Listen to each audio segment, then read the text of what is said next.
سورہ آل عمران کی آیت نمبر 81 سورہ آل عمران کا 9واں رکوع اور تیسرے پارے کا 17واں رکوع۔ اللہ رب العالمین نے ارشاد فرمایا، وَإِذْ اور یاد کرو جب اخذ اللہ میثاق النبیین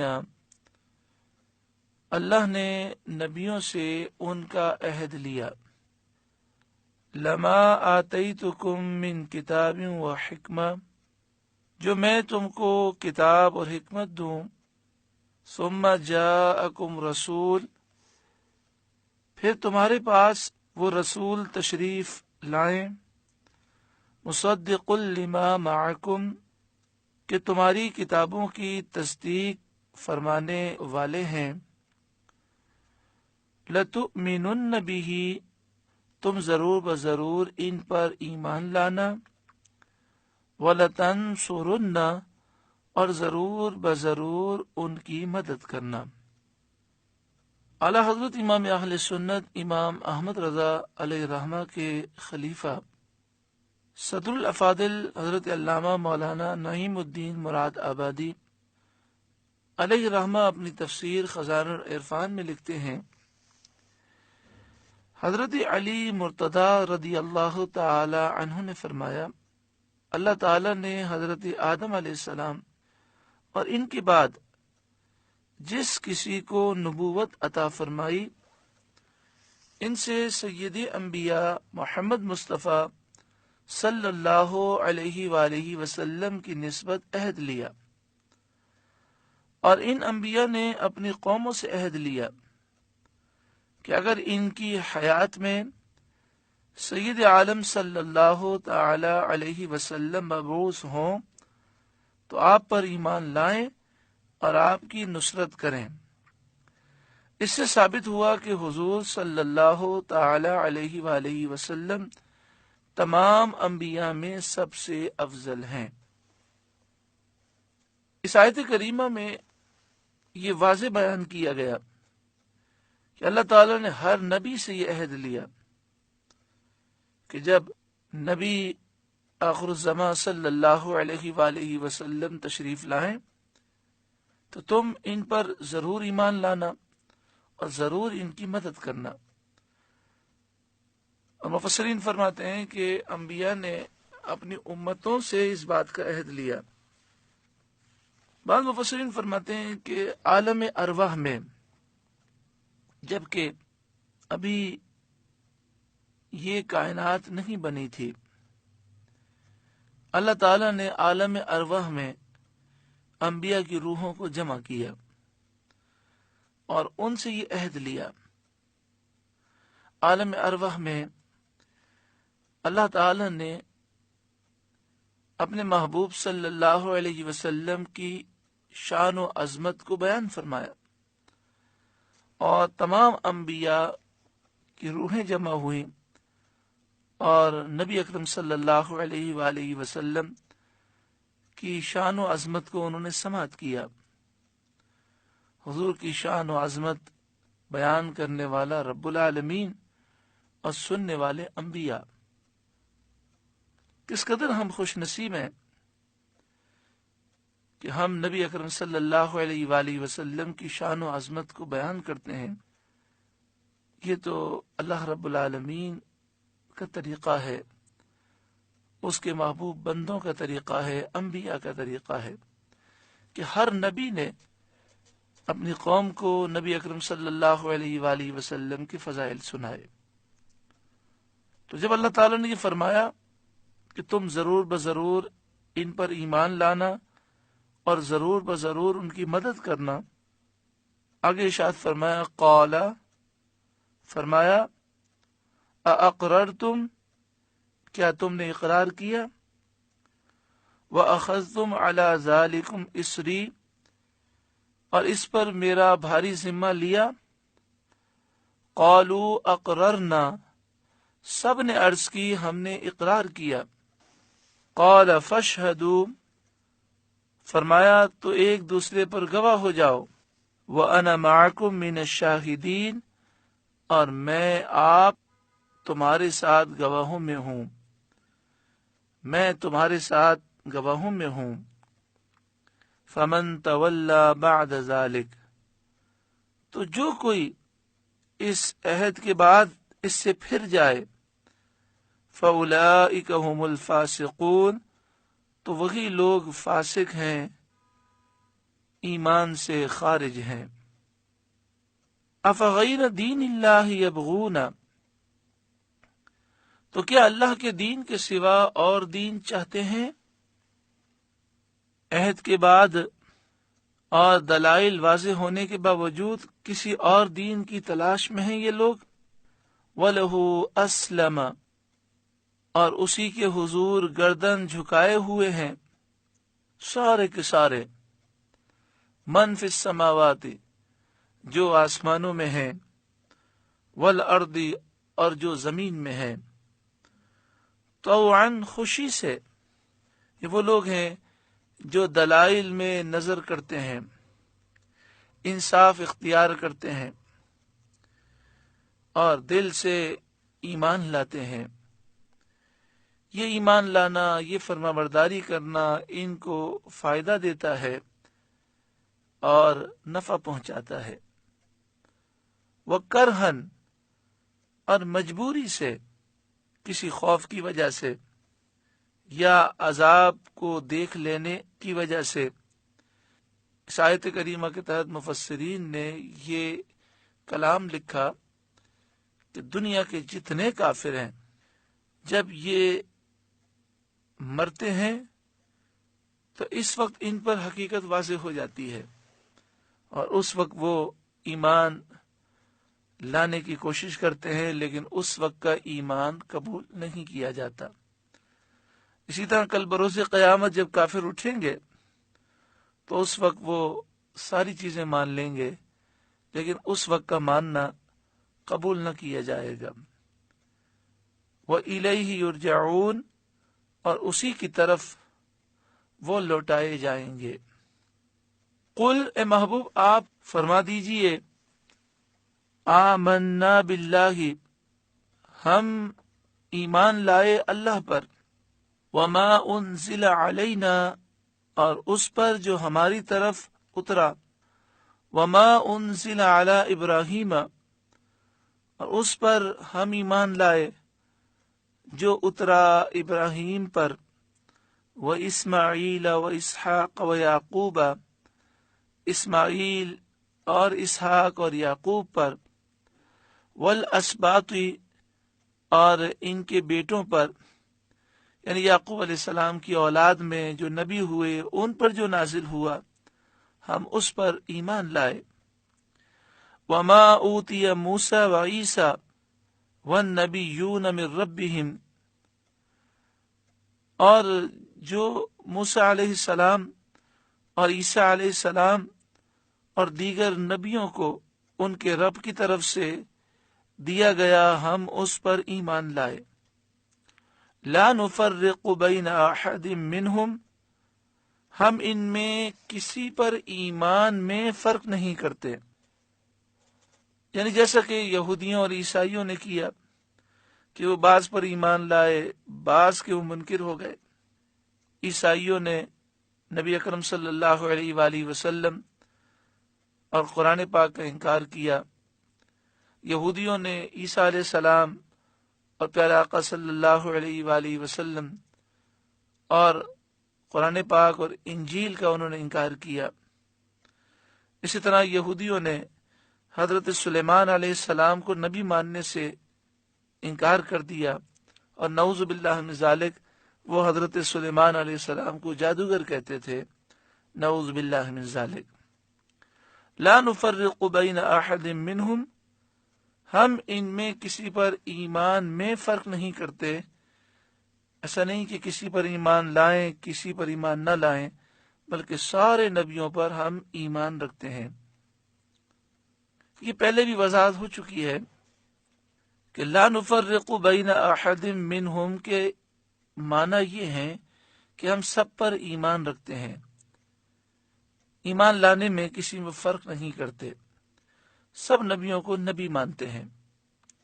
جہاں تک فضیلت کا تعلق ہے تو تیسرے پارے کی ابتدا میں یہ وضاحت ہو چکی ہے کہ اللہ تعالیٰ نے بعض نبیوں کو بعض نبیوں پر فضیلت عطا فرمائی، اور سب سے بلند و بالا مقام نبی اکرم نور مجسم سید عالم صلی اللہ علیہ وآلہ وسلم کا ہے۔ وَنَحْنُ لَهُ مُسْلِمُونَ، اور ہم اسی کے حضور گردن جھکائے ہوئے ہیں۔ وَمَن يَبْتَغِ غَيْرَ الْإِسْلَامِ دِينًا، اور جو اسلام کے سوا کوئی دین چاہے گا، فَلَن يُقْبَلَ مِنْهُ، وہ ہرگز اس سے قبول نہ کیا جائے گا۔ یہ آج کل کچھ نام نہاد مذہبی اسکالر ٹی وی پر آ گئے جو نہ احادیث طیبہ کو مانتے ہیں اور نہ بزرگان دین اور صحابہ کو مانتے ہیں، اور قرآن مجید فرقان حمید کی من مانی تشریحات کرتے ہیں۔ تو وہ کہتے ہیں کہ ہندو ہو، عیسائی ہو، یہودی ہو، بت پرست ہو، سب دین پر ہیں اور سب کے دین قبول ہیں، لہذا کسی کو غلط نہیں کہنا چاہیے۔ قرآن مجید فرقان حمید ایسے لوگوں کا رد فرماتا ہے اور فرماتا ہے وَمَن يَبْتَغِ غَيْرَ الْإِسْلَامِ دِينًا فَلَن يُقْبَلَ مِنْهُ، جو اسلام کے سوا کوئی دین چاہے گا وہ ہرگز اس سے قبول نہ کیا جائے گا۔ یہ نام نہاد مذہبی اسکالر جو اس طرح کی باتیں کرتے ہیں، یہ مذہبی اسکالر نہیں ہیں بلکہ یورپ اور مغرب کے ترجمان ہیں جو لوگوں کو دین سے دور کرنا چاہتے ہیں۔ وَهُوَ فِي الْآخِرَةِ مِنَ الْخَاسِرِينَ، اور وہ آخرت میں نقصان اٹھانے والوں میں سے ہوگا۔ اسلام کے علاوہ کسی بھی دین کو کوئی مانے گا تو وہ آخرت میں تباہ و برباد ہو جائے گا۔ کیف یہدی اللہ قوما کفروا بعد ایمانہم، چونکہ اللہ ایسی قوم کی ہدایت چاہے جو ایمان لا کر کافر ہو گئے۔ اس کا شان نزول یہ ہے کہ حضرت عبداللہ بن عباس رضی اللہ تعالی عنہما نے فرمایا کہ یہ آیت یہودیوں اور عیسائیوں کے بارے میں نازل ہوئی کہ یہودی حضور صلی اللہ علیہ وآلہ وسلم کی آمد سے قبل، آپ کے اعلان نبوت سے پہلے، آپ کے وسیلے سے دعائیں کرتے تھے اور آپ کی نبوت کا وہ اقرار کرتے تھے اور آپ کی تشریف آوری کا انتظار کرتے تھے۔ جب حضور صلی اللہ علیہ وآلہ وسلم کی تشریف آوری ہوئی تو حسد کی وجہ سے انہوں نے آپ کا انکار کر دیا اور کافر ہو گئے۔ اس آیت کا جو ترجمہ ہے وہ پھر سنیے، کیف یہدی اللہ قوما کفروا بعد ایمانہم، چونکہ اللہ ایسی قوم کی ہدایت چاہے جو ایمان لا کر کافر ہو گئے۔ معنی یہ ہے کہ اللہ تعالیٰ ایسی قوم کو کیسے توفیق ایمان دے کہ جو جان پہچان کر اور مان کر منکر ہو گئی۔ اور اس سے مراد یہ ہے کہ یہ لوگ ایسے ہیں کہ انہوں نے خود اپنے آپ کو برباد کر دیا اور خود اپنے ہاتھوں انہوں نے اپنے دلوں کو مردہ کیا، لہذا ایسے لوگوں کو ہدایت نصیب نہیں ہوگی۔ اللہ رب العالمین ہر چاہت پر قادر ہے۔ ان اللہ علی کل شیء قدیر، اللہ تعالیٰ کی قدرت اور اس کی شان و عظمت یہ تو ہر مسلمان تسلیم کرتا ہے، مگر یہاں فرمایا گیا کہ یہ لوگ وہ ہیں جنہوں نے خود اپنے آپ کو برباد کیا، ان کے نصیب میں ہدایت نہیں۔ وَشَهِدُوا أَنَّ الرَّسُولَ حَقٌّ، اور وہ گواہی دے چکے کہ رسول سچے ہیں۔ وَشَهِدُوا، یہ یہودی، یہ عیسائی حضور کی آمد سے پہلے گواہی دے چکے تھے ان الرسول حق، کہ بے شک یہ رسول سچے ہیں۔ نبی اکرم صلی اللہ علیہ وآلہ وسلم کو یہ سچا مانتے تھے اور حضور کی آمد سے پہلے حضور کے فضائل سنایا کرتے تھے۔ وَجَاءَهُمُ الْبَيِّنَاتُ، اور انہیں کھلی نشانیاں آ چکی تھیں اور وہ روشن معجزات دیکھ چکے تھے۔ توریت، انجیل، زبور اور آسمانی صحیفوں میں جو لکھا تھا، حضور صلی اللہ علیہ وآلہ وسلم کا دیدار کر کے وہ ان تمام نشانیوں کو دیکھ چکے تھے، پھر بھی انہوں نے حسد کی وجہ سے اور اپنی قوم کو خوش کرنے کے لیے، ان سے رشوتیں لینے کے لیے پیارے آقا صلی اللہ علیہ وسلم کا انکار کر دیا۔ واللہ لا یہدی القوم الظالمین، اور اللہ ظالموں کو ہدایت نہیں کرتا۔ اولئک جزاؤہم ان علیہم، ان کا بدلہ یہ ہے کہ ان پر لعنت اللہ، اللہ کی لعنت ہے، والملائکہ، اور فرشتوں کی لعنت ہے، والناس اجمعین، اور سب آدمیوں کی لعنت ہے،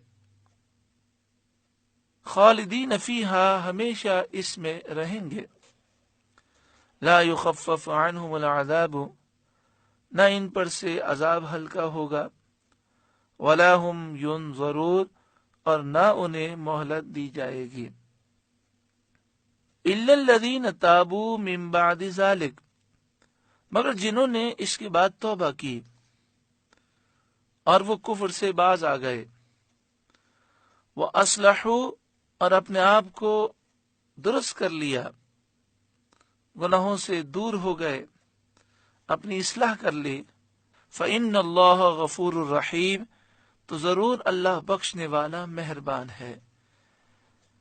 کتنا پیارا انداز ہے کہ وہ لوگ جن پر اللہ کی لعنت، فرشتوں کی لعنت، سارے جہاں کے لوگوں کی لعنتیں، ہمیشہ اس عذاب میں اور لعنت میں رہنے والے، ان سے عذاب ہلکا نہ کیا جائے گا، انہیں مہلت نہ دی جائے گی، ایسے ظالمین بھی اگر توبہ کر لیں اور اپنی اصلاح کر لیں تو اللہ ان کے سارے گناہ بخش دے گا۔ تو ہر مومن کو چاہیے کہ اللہ تعالیٰ کی بارگاہ میں سچی پکی توبہ کرے، اپنی اصلاح کی کوشش کرے۔ اس آیت کریمہ کا شان نزول یہ ہے کہ حارث بن سوید پہلے مسلمان تھے، پھر انہوں نے اسلام کو چھوڑ دیا، کافروں کے ساتھ جا کر مل گئے تھے۔ اس کے بعد انہیں بڑی شرمندگی ہوئی، انہوں نے اپنی قوم کے پاس پیغام بھیجا کہ رسول کریم صلی اللہ علیہ وآلہ وسلم سے پوچھو کیا میری توبہ قبول ہو سکتی ہے۔ ان کے حق میں یہ آیت نازل ہوئی۔ تب وہ مدینہ شریف آئے، انہوں نے توبہ کی اور نبی اکرم صلی اللہ علیہ وآلہ وسلم کی خدمت میں حاضر ہوئے۔ پیارے آقا صلی اللہ علیہ وسلم نے ان کی توبہ قبول فرمائی۔ اس موقع پر یہ آیت کریمہ نازل ہوئی، الا الذین تابوا من بعد ذلک، مگر جنہوں نے اس کے بعد توبہ کی اور وہ کفر سے باز آ گئے، وہ اصلحوا، اور اپنے آپ کو درست کر لیا، فإن اللہ غفور الرحیم، تو ضرور اللہ بخشنے والا مہربان ہے۔ ان الذین کفروا بعد ایمانہم، بے شک وہ جو ایمان لا کر کافر ہو گئے، ثم ازدادوا کفرا، پھر کفر میں اور بڑھ گئے، لن تقبل توبتہم، ان کی توبہ ہرگز قبول نہ ہوگی، وَأُولَئِكَ هُمُ الضَّالُّونَ، اور یہ وہی لوگ ہیں جو گمراہ ہیں۔ اس آیت کریمہ میں فرمایا گیا کہ جو ایمان لانے کے بعد کافر ہوئے، پھر کفر میں اور آگے بڑھ گئے۔ ایک تو اس میں یہودیوں کا ذکر ہے کہ پہلے وہ حضرت موسیٰ علیہ السلام پر ایمان لائے اور توریت پر ایمان لائے، پھر حضرت عیسیٰ علیہ السلام اور انجیل کا انہوں نے انکار کیا تو ایمان لا کر وہ کافر ہوئے، پھر نبی اکرم صلی اللہ علیہ وآلہ وسلم کا انہوں نے انکار کیا اور قرآن کا انکار کیا تو اور کفر میں بڑھ گئے۔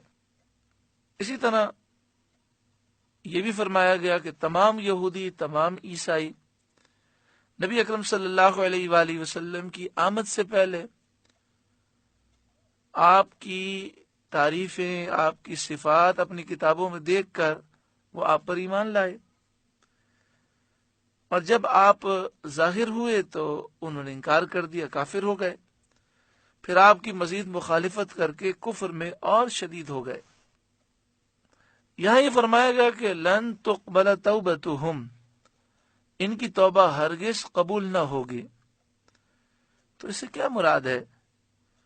تو فرمایا اس سے ایک تو یہ مراد ہے کہ اگر یہ اسی حالت میں یعنی کفر کی حالت میں توبہ کرتے ہیں اور کفر پر قائم بھی رہتے ہیں تو ان کی توبہ قبول نہ ہوگی۔ آپ سوچیں گے اس کی کیا معنی ہے؟ جیسے مثال کے طور پہ ایک شخص جو ہے وہ حرام کما رہا ہے اور حرام کام چھوڑنے کے لیے تیار بھی نہیں، اور کہتا ہے میں اللہ تعالیٰ سے توبہ کرتا ہوں، معافی مانگتا ہوں، تو ایسے شخص کی توبہ قبول نہیں ہوتی۔ توبہ کرنے کا انداز یہ ہے کہ بندہ کہے کہ میں اللہ تعالیٰ سے معافی مانگتا ہوں اور اب آئندہ یہ کام نہیں کروں گا۔ تو اگر یہ لوگ کفر پر قائم رہے اور ساتھ میں کہتے ہیں اللہ تمہیں معاف کر دے تو ان کی توبہ قبول نہ ہوگی۔ دوسرا فرمایا کہ لن تقبل توبتہم کے معنی یہ ہے کہ اگر یہ ابھی توبہ نہیں کرتے اور موت کو دیکھ کر توبہ کریں گے تو اس وقت ان کی توبہ ہرگز قبول نہ کی جائے گی۔ اور تیسرا فرمایا کہ اگر یہ اسی کفر پر مر گئے، مرنے کے بعد کل بروز قیامت جب اٹھیں گے تو اس وقت توبہ کریں گے تو اس وقت ان کی توبہ قبول نہ کی جائے گی۔ ہاں اگر یہ دنیا میں توبہ کر لیں اور مومن ہو جائیں تو ان کے لیے توبہ کے دروازے کھلے ہوئے ہیں۔ ان الذین کفروا وماتوا وهم کفار، وہ جو کافر ہوئے اور کافر ہی مرے، فلن يقبل من احدهم ملء الارض ذهبا ولو افتدى به، ان میں سے کسی سے زمین بھر سونا ہرگز قبول نہ کیا جائے گا اگرچہ وہ اپنی جان چھڑانے کو دے۔ جس کا خاتمہ کفر پر ہوا، اول تو اس کے پاس کچھ ہوگا نہیں، لیکن اگر بالفرض زمین کی پوری مقدار کے برابر سونا ہو اور وہ یہ سارا سونا اس میں دے دے کہ مجھ سے یہ سونا لے لو اور مجھے جہنم کا عذاب نہ دو، تو یہ قبول نہ کیا جائے گا۔ یعنی اس میں درس یہ ہے کہ زندگی میں سچی پکی توبہ کر لو، پھر تمہیں عذاب سے بچنے کے لیے کوئی راستہ نہ ملے گا۔ اولئک لہم عذاب علیم، ان کے لیے دردناک عذاب ہے۔ وما لہم من ناصرین، اور ان کا کوئی مددگار نہیں ہے۔ سورہ آل عمران کا 9واں رکوع مکمل ہوا۔ اللہ رب العالمین اس رکوع کے نور سے، اس کی برکتوں سے ہم سب کو مالا مال فرمائے۔